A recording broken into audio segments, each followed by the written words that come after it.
आपसे कह रहा हूं कि समाजवादी सरकार ने बच्चों को आगे पढ़ाई कराने के लिए लैपटॉप दिए, लैपटॉप डिस्ट्रीब्यूशन किया, हजारों स्टोरीज हैं, बच्चों को पढ़ाया, हार्वर्ड चले गए, बच्चों को ने पढ़ाया, जॉब्स मिल गए, बच्चों को लैपटॉप दिया, आज ये पढ़ रहे हैं। बीजेपी ने कहा हम भी लैपटॉप देंगे। आप बताइए किस बच्चे को लैपटॉप दिया उन्होंने? अपने घोषणा पत्र में लिखा उन्होंने कि हम लैपटॉप देंगे। बताइए किस बच्चे को लैपटॉप दिया उन्होंने? आपने कहा हमारे बच्चे को देंगे, क्यों नहीं दिया आपने? आपने कहा कि हम एम्स इतने बना देंगे, कौन सा एम्स बनाया आपने? 2 समाजवादी सरकार में बने तो उसके बाद क्या बनाया आपने? कहा हम डिस्ट्रिक्ट को मेडिकल कॉलेजेस दे देंगे। मेडिकल कॉलेजेस में assistant professor, professor, additional professor है ही नहीं। आप मेडिकल कॉलेज कैसे चला रहे हो? आप क्या बात कर रहे हैं आप? एम्बुलेंसेज आपने जो थी बर्बाद कर दी। 102, 108, 100 number world class police response system दिया। मुझे याद है उस समय के एक अधिकारी को मैंने न्यूयॉर्क भेजा, NYPD का हेडक्वार्टर देख करके आए, सिंगापुर का रिस्पॉन्स सिस्टम देख करके आए। जब देख करके आए उसके बाद उन्होंने यूपी का डिजाइन किया, दैट वाज 1 डायल 100। आपने डायल 100 को याद है आप लेके गए थे जब बस था, आपने बोला ये करा, लेकिन फिर सब किया। और मुझे याद है कि जो पुलिस हेडक्वार्टर, मैं यहाँ कहता हूँ, आपसे कहता हूँ, जो पुलिस हेडक्वार्टर दिया है वो आपने दिया, वो उत्तर प्रदेश का सबसे अच्छा इंफ्रास्ट्रक्चर पुलिस को काम करने के लिए दिया है। अरे पुलिस को काम करने के लिए दिया, बनाया तो हमने, उसका तो स्वीकार आपको करना ही पड़ेगा। लेकिन उस प्रदेश सरकार को अभी तक परमानेंट डीजीपी नहीं मिल पा रहा। कार्यवाहक डीजीपी, आप उसकी शोर क्यों नहीं उठाते हो? कार्यवाहक डीजीपी क्या होता है?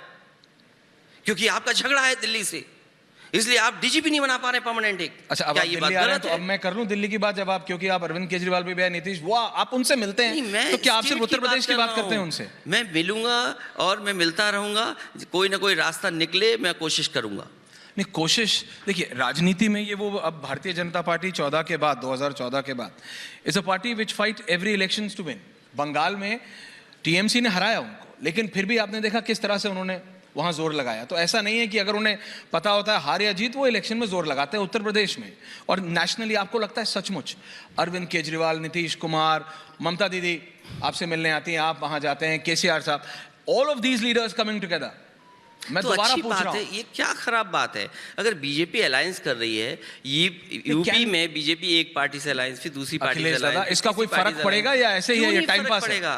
अगर यूपी में जैसे अलायंस कर करके बीजेपी जीती है, हमने भी अलायंस किया, हमने मुकाबला किया। आने वाले समय में मुझे उम्मीद है कि देश के कई दल जो लड़ रहे हैं कोई ना कोई रास्ता निकालेंगे। क्योंकि आप देखिए ना, महंगाई क्या है, बेरोजगारी क्या है। जब आप लोग एक साथ आके इस बार जब जनता के सामने जाएंगे, अभी भी निकाय चुनाव, लोकल इलेक्शंस उत्तर प्रदेश में चालू हैं, क्या वो आपसे पूछेंगे नहीं कि भाई ये माफिया के खिलाफ जब एक्शन होता है, गैंगस्टर्स को जब अरेस्ट किया जाता है, और गैंगस्टर्स को जब, तो मैं जिसको आप ठोको की राजनीति, आपके कई प्रवक्ता, कई आपके नेता कुछ भी बोलते हैं, किसी माफिया के खिलाफ कार्रवाई हो, कोई उस पर आपत्ति नहीं। कानून कहता है जो कानून तोड़ेगा उस पर कार्रवाई होगी, कार्रवाई करिए, किसने रोका है? तो लेकिन कार्रवाई में भेदभाव क्यों हो रहा है?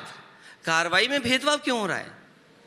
कैसा भेदभाव, मैं ये जानना चाहता हूं। देखिए, आप यूपी के टॉप 10 माफिया, टॉप 100 माफिया निकालिए, उन सब पे कार्रवाई करिए। मैंने वो आपकी लिस्ट देखी थी, वो जो समाजवादी पार्टी की ऑफिशियल हैंडल से आपने फिर वो ट्वीट तो हमारा रिसर्च ने दिया, उसमें आपने नहीं लगता कि आपने कुछ भेदभाव किया?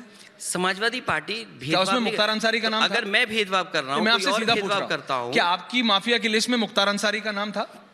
हमारी समाजवादी पार्टी ने, हम कोई एजेंसी नहीं है जो हम किसी की लिस्ट बनाए। माफिया कौन आपने है? बनाई, सरकार को माफिया पर की लिस्ट नहीं है। आप वरिष्ठ नेता, मैं ये कहना नहीं चाहता, लेकिन बनाऊंगा, आप झूठ नहीं बोल सकते, आपने बनाई।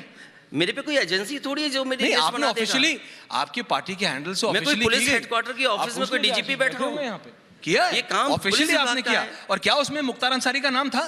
मैं तो फ्रैंकली पूछ रहा हूँ आपसे।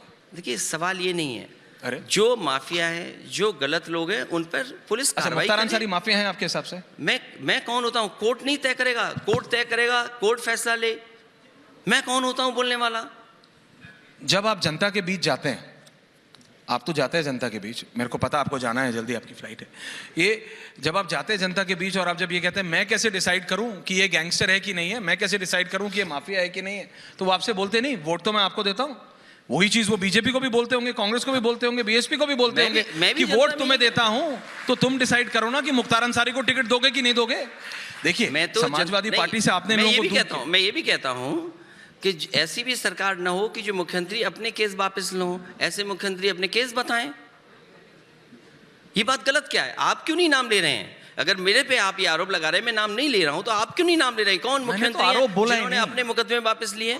अखिलेश जी, मैंने कहा आरोप बोला, मैंने नाम भी लिया, मैंने शब्द भी लिया। मैं ये जरूर जनता में कहता हूँ, माफिया हो, अपराधी हो, गुंडे हो, बदमाश हो, उनके खिलाफ कार्रवाई हो, कानूनी कार्रवाई हो, जेल जाएं, कड़ी कार्रवाई हो। कौन नहीं कहता? कौन पॉलिटिकल पार्टी नहीं कहती? लेकिन नहीं। सवाल ये भी है कि आप उत्तर प्रदेश का विकास चाहते हैं कि नहीं चाहते हैं? क्योंकि आप लॉ एंड ऑर्डर पे ही हारे थे इलेक्शन, आपको याद है ना? नहीं, लॉ एंड ऑर्डर बीजेपी कहती है कि उन्होंने आपको लॉ एंड ऑर्डर पे हराया। आप कैसे तय कर दोगे लॉ एंड ऑर्डर पे हारा था? नहीं, जनता डिसाइड करती है, आप या मैं नहीं करते, जनता करती है। उत्तर प्रदेश की जनता ने किया कि लॉ एंड ऑर्डर पे आप हार गए अखिलेश जी। जिस सरकार ने पुलिस को one of the best response system दिया हो, पुलिस का रिस्पांस सिस्टम था ही नहीं, पुलिस पहुंचती नहीं थी, गाड़ियां नहीं थी, गाड़ियों में डीजल पेट्रोल भरने वाला नहीं था। ये पुलिस विभाग के अधिकारियों से आप पूछिए कि क्या थाने में जो गाड़ी होती थी उसमें डीजल पेट्रोल के लिए बजट होता था कि नहीं होता था? अखिलेश जी, तो ये बहुत सी चीजें हैं जिसके बारे में आपको जानकारी आपने हासिल माननीय करनी नेताजी चाहिए। के साथ बहुत ट्रैवल किया है, आप जानते हैं कि नेता अफसरों से नहीं जनता से पूछता, और जनता ने जवाब दिया। जनता ने आपको एक बार नहीं 2-2 बार जवाब दिया कि they are not satisfied with you. और ये मैं नहीं, जनता कह रही, उत्तर प्रदेश की जनता, मैं तो नेशनल में बातें नहीं कर रहा, उत्तर प्रदेश की जनता ने बोला अगर आप बेटर कर सकते हैं। और मान लीजिए लास्ट आंसर ऑन दिस, मैं 24 में जीत करके आऊं तब आपसे इंटरव्यू करूंगा। तो अगर आप आएंगे तो, और आप प्रॉमिस करिए आज अर्नब बैठे हैं आऊंगा कि आप सबसे पहला इंटरव्यू अर्नब को देंगे उस दिन, जिस दिन अगर आप 24 में जीते या हारे, whatever your first interview to Arnab. जीतने पर दूंगा, हारने पे नहीं दूंगा। And it's live. नहीं, ये क्या? हम भी समझदार हैं अर्नब जी जितने। नहीं, समझदार हैं आप बिल्कुल। बहुत बहुत धन्यवाद। Thank so you that so was much. Akhilesh Yadav, senior Samajwadi party leader. Thank you so much. Thank